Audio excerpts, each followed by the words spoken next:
Halo Sobat JKN, kembali lagi bersama kami di podcast Paham JKN. Yuk kita kasih paham.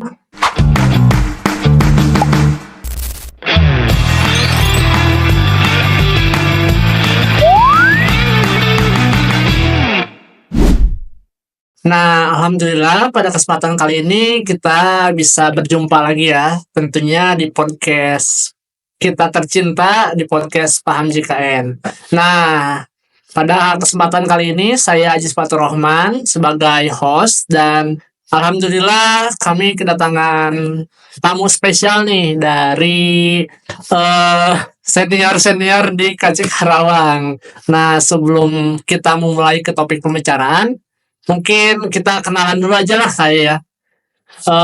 Sebetulnya beliau ini udah pernah sih mengisi podcast sebagai narasumber untuk yang podcast episode kemarin-kemarin. Nah, berarti kan untuk sekarang yang kedua kali ya Mas ya. Yang kedua, Mas. Nah, Tuh. biar lebih semakin kenal gitu kita kenalan lagi lah Mas ya. Ya, kita kenalan lagi ya. Jadi perkenalkan Sobat JKN, nama saya Dikri. Saya di sini selaku koordinator edukasi dan penanganan pengaduan peserta di rumah sakit. Jadi tugas saya di sini untuk mengkoordinasikan fasilitas kesehatan yang bekerja sama dengan BPJS Kesehatan supaya dapat melayani peserta JKN semaksimal mungkin sehingga pelayanan kesehatan di daerah Kabupaten Karawang dan Purwakarta ini berjalan dengan lancar. Oke, wah keren sekali sih Mas Dik ya berarti. Nah, berarti saya panggilnya Mas Dik aja ya. Mas Dik aja, ya. Oke. Oke, nah pada kesempatan kali ini kita bakalan ngebahas terkait dengan yang mungkin sebenarnya banyak diminta oleh pasien di rumah sakit nih Mas. Ya. Kira-kira tahu gak Mas Dik apa gitu? Kita ngobrolin apa? Kasih tahu aja gitu. Kasih tahu aja ya. Oke, jadi Sobat JKN pada podcast kali ini kita bakalan ngebahas tentang rujukan APS ya. APS. Oh iya, nah yang pertama saya nanya dulu nih Mas. Kira-kira rujukan APS itu apa sih? Rujukan APS pertama kita perlu jabarkan dulu APS itu apa. APS itu atas permintaan sendiri. Atas permintaan sendiri itu berarti singkatan ya. Singkatan ya, kepanjangannya atas permintaan sendiri. Jadi untuk yang APS itu sebenarnya banyak terjadi di lapangan, di fasilitas kesehatan karena mungkin peserta merasa lebih tahu tentang kondisi dirinya sendiri sebelum dikonsulkan dengan ahlinya, dokter di sini ya. Jadi rujukan APS adalah rujukan yang diminta sebenarnya oleh pasien atau keluarga pasien supaya dapat berobat sesuai dengan kemauan si keluarga atau si pasien tersebut. Oh iya, berarti kan kadang-kadang pasien itu lebih ke minta rujukan sendiri ya gitu, karena merasa dia lebih tahu kondisi badan, kondisi keadaan kesehatan sendiri gitu ya. Jadi dia ya inisiatif sendiri untuk meminta rujukan gitu kan ya. Padahal bukan dokter. Padahal bukan dokter. Kalaupun dokter pun kadang ada miss ya. Jadi baiknya sih diperiksakan saja gitu. Para medis yang bekerja di fasilitas kesehatan tingkat pertama atau di rumah sakit, sehingga dalam penata laksanaan pelayanan kesehatan di fasilitas kesehatan itu sesuai. Jadi tepat diagnosa, pengobatan. Iya, berarti yang menjadi garis besarnya di sini kan sebenarnya rujukan itu kita gak boleh minta atas permintaan sendiri ya Mas ya. Betul. Harus berdasarkan indikasi dari dokter terkait gitu kan ya, lebih baiknya. Nah itu udah tahu. Jadi di era JKN ini kita untuk pelayanan kesehatan terutama yang rujukan ya, jadi prinsipnya rujukan itu sebenarnya sudah, jadi asalkan memang indikasi sakitnya itu memang perlu konsul ke dokter spesialis sesuai kebutuhan pasien. Jadi ya kalau ada sakit apa, ceritakan aja ke dokter saya sakitnya A, B, C, D. Sudah periksa lab, mungkin secara mandiri silakan disampaikan ke dokter sedetail mungkin. Jadi nanti dokter yang memutuskan apakah ini perlu dirujuk atau tidak. Iya, intinya mah dikonsultasikan aja ke dokter ya. Konsultasikan aja. Ya, karena dokter lebih mengetahui kondisi kesehatan yang pasien keluhkan mungkin ya. Gitu. Betul. Ya. Nah, untuk rujukan itu syarat-syaratnya apa aja sih Mas untuk mengajukan rujukan itu? Pertama, status kepesertaannya harus aktif dahulu. Status kepesertaan BPJS Kesehatannya atau JKN-nya. Jadi cara mengetahui aktif atau tidaknya ya tentunya perlu download aplikasi mobile JKN ya. Jadi bisa tahu status kepesertaannya atau chat WhatsApp ke Pandawa. Iya. Setelah tahu kondisinya aktif, baru bisa berobat ke klinik dahulu kalau kondisinya nggak emergensi. Jadi ke klinik, puskesmas atau dokter praktek perorangan yang bekerja sama dengan BPJS Kesehatan. Konsul, sampaikan sedetail mungkin sakitnya apa aja. Nanti Iya. dokter yang menilai apakah perlu dirujuk atau tidak. Kalau kondisinya dinilai nggak bisa ditangani di fasilitas kesehatan tingkat pertama, tentu akan di terapi dulu, dicoba terapi dahulu oleh dokter. Nah, baru nanti pasti dokter akan menyarankan kalau misal ada keluhan yang berulang, padahal obatnya sudah diminum atau diterapkan sesuai anjuran dokter, ya disuruh kontrol lagi. Nanti akan ada evaluasi dari dokter apakah perlu dirujuk atau di terapi ulang atau apa. Oke, berarti syaratnya mudah ya gitu. Maksudnya tidak memberatkan pasien juga gitu Mas ya. Iya, syaratnya hanya ya kalau sakit beneran sakit. Kalau nggak sakit hanya konsul aja ya silahkan. Iya. Dan yang jadi modal utama ya tadi harus aktif dulu Harus kepesertaan aktif. Kalau nggak JKN-nya gitu. ya betul. Kalau nggak aktif ya tetap bisa berobat, cuman untuk penjaminannya jadi jaminan pribadi. Iya, tidak masuk ke penjaminan BPJS Kesehatan. Gitu ya. Betul. Dan setelah dikonsultasikan kan dokter juga pasti mengetahui lah kondisi pasiennya seperti apa dan Ya. tidak secara semerta-merta langsung memberikan rujukan gitu ya kan. Betul. Pasti ada pertimbangan tertentu dan memang kalau misalkan memang membutuhkan rujukan, nah maka itu akan diberikan rujukan gitu. Tapi Betul. kalau misalkan emang menurut dokter tidak perlu, bisa ditangani di FKTP ya berarti ya mungkin dikasih obat terlebih dahulu ya gitu. Apabila emang mungkin perkembangannya baik, maka ya alhamdulillah gitu ya Mas ya. Ya, berarti selesai di Berarti selesai klinik ya. di klinik gitu. Oke. Nah, tapi untuk pertanyaan selanjutnya, mengapa sih Mas peserta BPJS Kesehatan dilarang meminta rujukan dari FKTP atas permintaan sendiri gitu? Ya. Tentunya demi keamanan pasien yang pertama. Jadi dokter perlu tahu ini pasien sakitnya apa saja. Nah, dari diagnosa itu tentunya di klinik itu pasti ada pemeriksaan tanda-tanda vital si pasien. Ya, seperti suhu tubuh, berat badan, terus kemudian tensi. Kemudian setelah dilakukan itu semua, maka dokter akan melakukan pemeriksaan lanjutan seperti wawancara atau mungkin pemeriksaan fisik seperti ya pakai stetoskop ya selayaknya dokter umum, atau mungkin ada pengecekan nyeri tekan atau melihat kondisi tubuh apakah ada radang atau tidak. Jadi setahu saya sih seperti itu untuk pemeriksaan di klinik.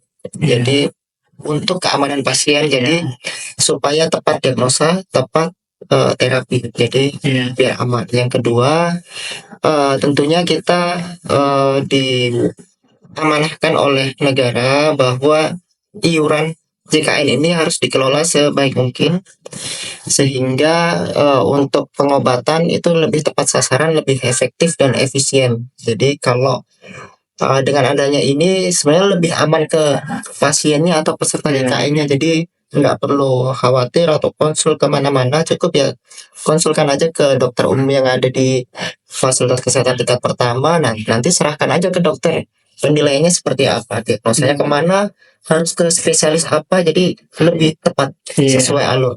Oke, berarti kenapa pasien dilarang meminta rujukan secara sendiri gitu ya? Karena yang pertama karena untuk keamanan dan kenyamanan pasiennya juga gitu kan. Betul. Karena untuk pilihan terbaik lah gitu ya. kenyamanan bersama antara pasien dan dengan dokter terkait gitu. Iya. Lalu yang kedua tadi kata Mas Dik tuh terkait dengan efisiensi atau tepat sasaran dari Betul. ininya juga ya, rujukannya juga. Jadi tidak membuat pasien harus capek-capek misalkan kontrol sana sini atau gimana, karena Iya.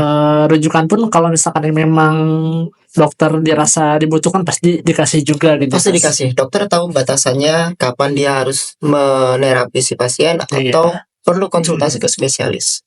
Nah, terus selanjutnya apa sih Mas tujuan dari diadakannya larangan ini gitu? Larangan terkait rujukan tidak boleh diminta oleh pasien sendiri gitu. Ya tujuannya itu dua itu untuk keamanan pasien dan efektivitas dan efisiensi pembiayaan Iya. untuk di era JKN ini, pelayanan kesehatan.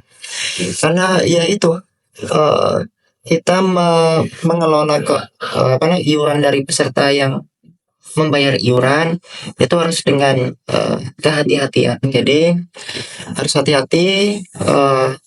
Ya intinya harus tepat sasaran, harus transparan seperti apa pemakaiannya, Iya. dan harus tepat sasaran juga. Iya. Jadi karena ini amanah ya, jadi kita harus hati-hati mengelola iuran atau dari masyarakat yang saat ini iuran.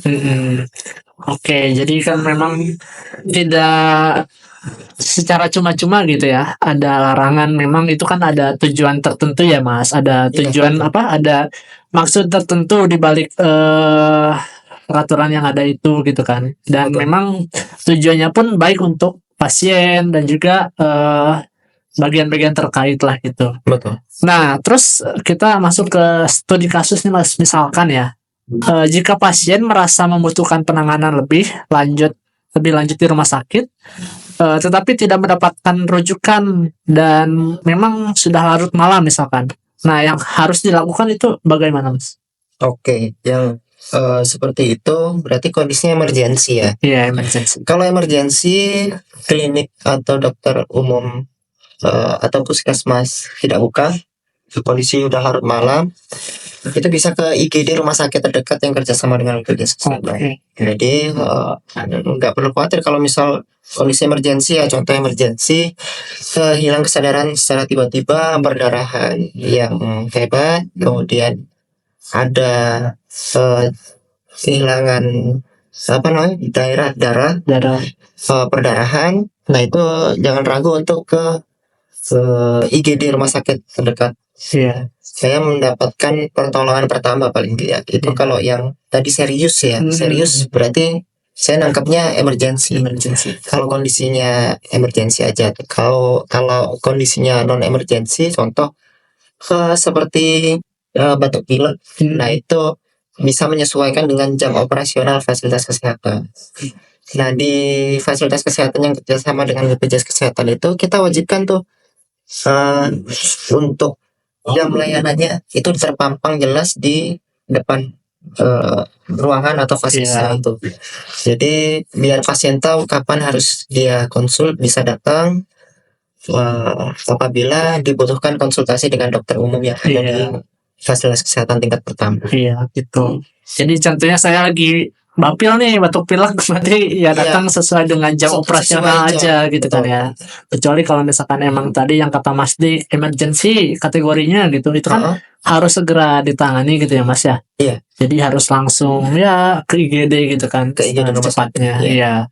Nah lalu terus bagaimana Mas jika pasien merasa kurang puas dengan diagnosa di FKTP dan ingin mendapatkan pendapat kedua gitu. Jadi pasien tuh kayak mungkin kurang puas gitu, ingin mendapatkan pendapat kedua gitu.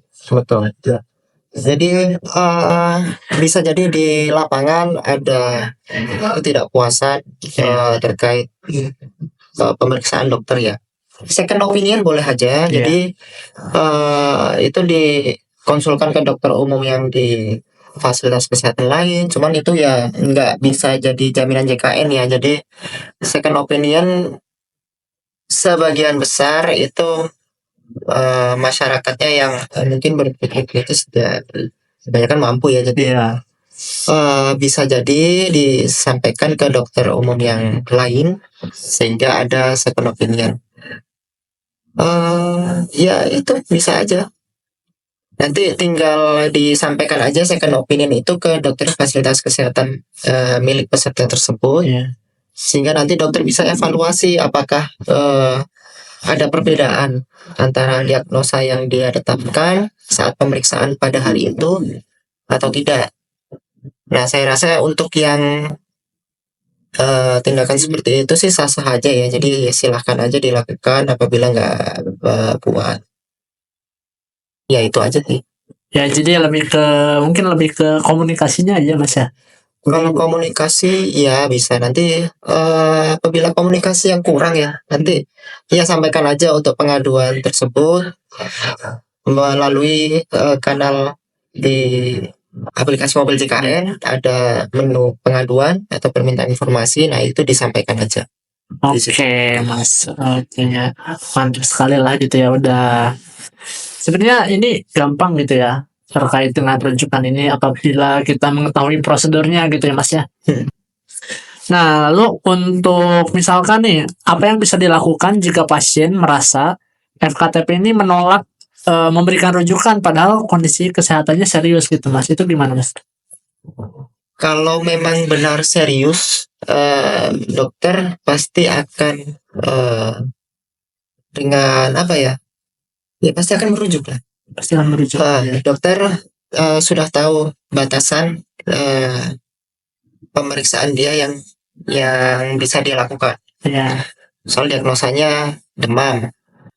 Demam bisa jadi ada infeksi dari virus atau dari kuman. Itu masih kewenangan dari FKTP ya, fasilitas kesehatan tingkat pertama, untuk melakukan terapi. Kecuali misal ada riwayat lain yang bisa muncul akibat demam itu, contoh misal ada kejang. Nah kalau misal ada kejang, sampaikan ke dokter ini misal sudah pernah ada riwayat kejang, nah itu sampaikan sedetail mungkin ke dokter sehingga dokter bisa tahu apa yang harus dia lakukan, apakah bisa diterapi di klinik atau dirujuk konsultasi ke poli anak atau poli saraf rumah sakit. Iya. Jadi bisa tepat sasaran dan tepat terapi. Kuncinya itu komunikasi ke dokter, sampaikan sedetail mungkin sakitnya apa, riwayatnya sebelumnya apa. Iya. Jadi itu sangat penting bagi dokter untuk menentukan terapi selanjutnya ke pasien itu seperti apa. Iya. Berarti kuncinya konsultasikan sedetail mungkin gitu ya Mas, karena dari komunikasi, dari konsultasi yang kita lakukan secara detail dengan dokter gitu, pasti dokter pun malah mendapatkan informasi yang lebih akurat gitu ya. Jadi dengan mudah bisa mempertimbangkan kan nih rujukan dari pasien tersebut gitu kan. Ya, contohnya seperti ada alergi obat ya. Alergi obat kebanyakan yang kita temukan di lapangan alergi antibiotik. Nah, itu sampaikan kalau memang ada alergi antibiotik ini. Nah, sekarang kita sudah kembangkan fitur iCare di FKTP dan di rumah sakit. Jadi bisa ketahuan tuh riwayat sakitnya apa, kemudian riwayat alergi obatnya apa, sehingga dokter untuk pelayanan selanjutnya bisa tinggal melihat histori aja. Bisa tahu riwayatnya gitu. Betul, ya. Itu bisa dimanfaatkan oleh dokter untuk melihat riwayat kesehatan sebelumnya. Jadi nggak perlu ingat-ingat lagi untuk punya alergi apa, dokter udah tahu. Udah tahu gitu. Udah otomatis langsung bisa ngelihat riwayatnya gitu ya Mas? Ya, itu kuncinya untuk bagi fasilitas kesehatan yang sudah menerapkan iCare di fasilitas kesehatan. Kalau belum ya sampaikan aja. Jadi kita kalau sebagai peserta anggap aja belum ya. Jadi kita sampaikan sedetail mungkin supaya dokter bisa dapat informasi lebih demi keamanan pasien. Oke, begitu ya jadinya. Nah, mungkin kan banyak nih sobat-sobat JKN yang masih memiliki kendala atau memiliki pengaduan terkait layanan, terkait dengan rujukan ataupun hal-hal lain gitu. Nah, untuk pengaduan yang bisa dilakukan bagi peserta itu gimana sih Mas gitu? Oke, pengaduan itu penting sekali. Jadi kita harapkan peran aktif dari masing-masing peserta Ya. untuk menyampaikan segala informasi atau pengaduan yang dinilai mungkin kurang nyaman di fasilitas kesehatan, ya atau di BPJS Kesehatan sekalipun, melalui aplikasi mobile JKN atau chat WhatsApp ke Pandawa di 08 1178 maaf 08 11 165 165. Oke, berarti itu Pandawa ya, iya aja lah. Pandawa. Udah banyak lah Mas informasi-informasi Iya. itu mah di media sosial di mana gampang pokoknya sobat CKN tinggal nyari aja kanal pengaduan-pengaduan, kanal layanan yang banyak berseliweran di media sosial, Iya. media sosial gitu kan. Satu lagi kalau di rumah sakit ada poster BPJS 1, BPJS yang 1, membantu iya. ya. Jadi tiap rumah sakit pasti ada posternya dan itu silahkan dihubungi aja apabila ada kendala di Iya, rumah sakit. bisa jadi sarana buat pengaduan lah sobat CKN gitu ya. Betul. Oke, nah terus terakhir nih Mas, ya, pesan dan pesan nih. Biasanya kan kalau misalkan podcast menjelang akhir gitu pasti nanya kesan dan pesan buat sobat CKN. Nah dari Mas Dikri kesan dan pesannya apa sih gitu? Oke, kesan dan pesan. Pesan aja ya. Kalau Boleh. pesan udah bagus ini untuk podcast. Kalau pesan pertama pastikan kepesertaan aktif, bisa melalui Pandawa atau mobil JKN. Kalau aktif silahkan berobat apabila dibutuhkan konsultasi dengan dokter. Pertama itu. Terus yang kedua, sampaikan sedetail mungkin ke dokter. Sakitnya apa, punya riwayat apa, atau ada alergi obat apa, sampaikan sedetail mungkin. Ini saya nggak bosan-bosan ke peserta nih untuk yang satu ini. Karena ini penting sekali untuk terapi selanjutnya si pasien. Jadi demi keamanan pasien. Yang ketiga, tetap jaga kesehatan karena sudah memasuki musim hujan. Jadi makin banyak orang yang sakit untuk sedangkan fasilitas kesehatan kita terbatas. Jadi jaga kesehatan seenak mungkin dirawat di rumah sakit lebih enak sehat. Saya yakin itu.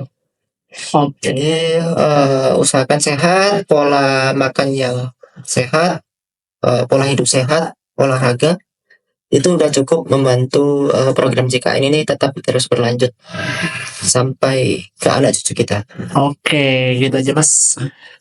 Jadi pada intinya podcast episode kali ini tuh biar saya ringkas gitu ya, Mat. Intinya yaitu sobat JKN untuk rujukan lebih baiknya dikonsultasikan dengan dokter terkait gitu ya. Ya. Jangan minta rujukan secara mandiri ataupun sendiri karena pada dasarnya dokter lebih mengetahui gitu. Dan juga sobat JKN kalau misalkan ada keluhan terkait kondisi badan ataupun penyakit gitu harap dijelaskan, dikonsultasikan secara detail gitu kan. Betul.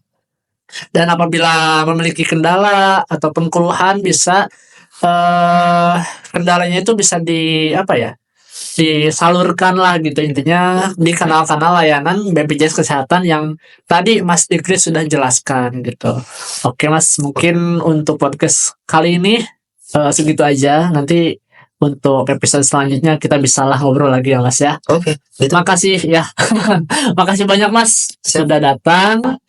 Pokoknya buat sobat JKN sehat-sehat terus, jaga kondisi badan dan kesehatan dan mental juga tentunya ya Mas ya. Oh, betul. Oke, sampai jumpa lagi di podcast Paham JKN di episode selanjutnya hanya di podcast Paham JKN. Yuk kita kasih paham.